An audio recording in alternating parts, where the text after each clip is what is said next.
Mura ko og makuyapan sa presyo aning duha lang ka slice nga ribeye steak.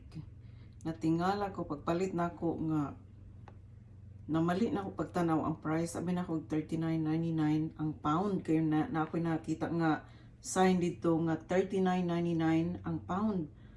Sus, kay nitudlo ko sa ribeye steak duha ning ko duha ka slice nya medyo thick ang slice.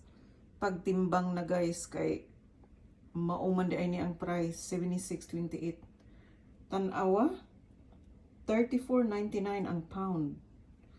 Sus, nakurat jud ko kining duha hapit 5,000 pesos.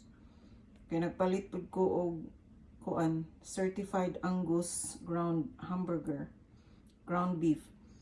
Nya kini mo dai ni preting mahala kay Wagyu boneless ribeye steak. Sus, mura ko kakuyapon pagbayad na nako aning duha lang $100.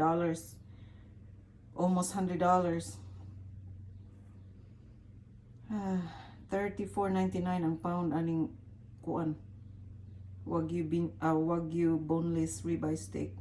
Hantod karon wa pa jud ko naka-get over sa presyo ani. Nga perting kamahal, wa ko nag-expect.